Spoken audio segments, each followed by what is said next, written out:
Isang natatanging Filipino ang nakilala sa ibang bansa at nag-viral sa internet ang kanyang pangalan. Ang tinaguriang The Singing Nurse na si Rod Salaysay na tubong Anggono. Magandang umaga po. Ako po si Rod Salaysay. Isa po akong nurse na nakatira dito sa Angono, Rizal. Ako po ay nagbabakasyon galing ng San Diego, California. At ako po ay natutuwa at ako ay nabigyan ng pagkakataon na mailahad ang aking naging mga eksperyensya sa aking profesyon. Unang-una po sa lahat, ako'y natutuwa at napakalaki ng pagbabago ng Pilipinas at palagi ko pong binabanggit sa aking mga kasamahan doon na kailangan na umuwi tayo sa Pilipinas para maramdaman natin at maranasan ang magandang kalikasan na binibigay ng ating bansa. Bakit ako naging nurse? Kasi po sa Pilipino, natural na sa ating kultura ang mag-alaga sa ating mga matatanda. At hindi po kaila sa atin na sa isang sambahayan, kasama po natin ating mga lolo, mga lola, mga uncle, mga kung sino-sino pa. At natutunan po natin makisalamuha sa kanila at dahil po doon, tayo nagkaroon ng magandang respeto sa matatanda at naramdaman po natin ang kahalagahan ng pamilya. Kaya natural po sa akin na ako'y mapagmahal at yun po ang aking na choose na profession para may lahat ko rin ang aking kakayanan bilang isang nurse. Bilang isang nurse ay nakakitaan siya ng talento sa pag-awit nang makapagtrabaho siya sa ICU ng isang ospital. Ako'y nagtatrabaho sa ICU as a trauma nurse ng napakaraming panahon.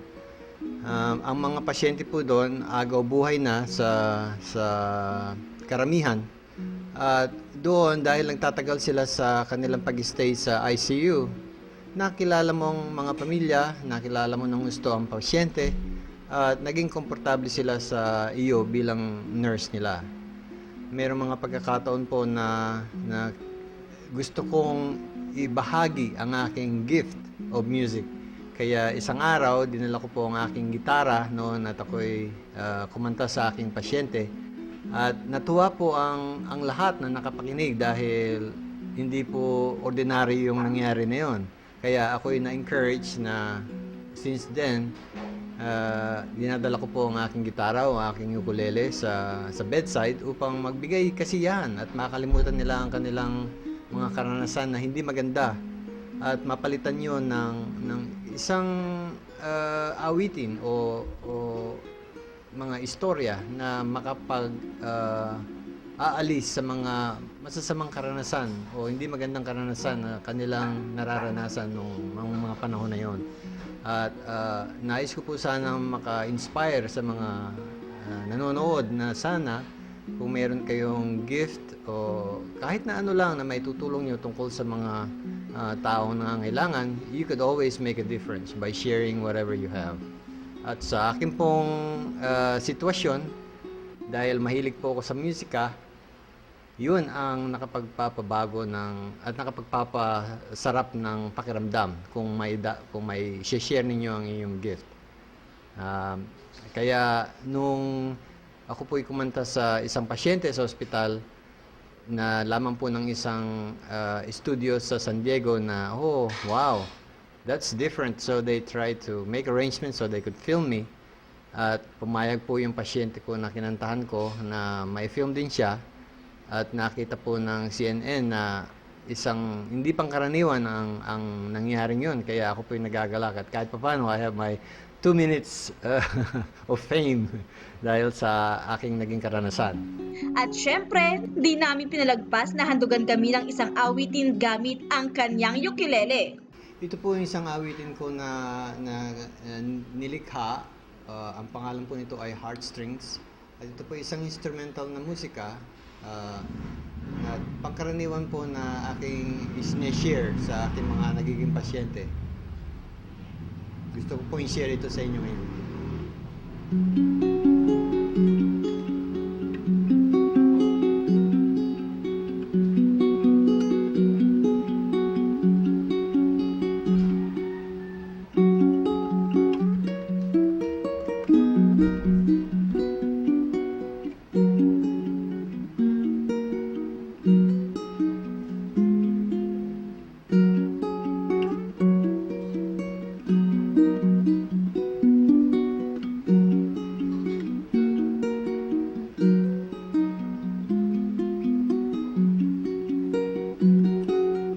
Lastly po, I would like to say thank you so much for giving me this opportunity sa Lakbayin ang Magandang Pilipinas TV show that was hosted by our beloved Mayor Jerry Calderon.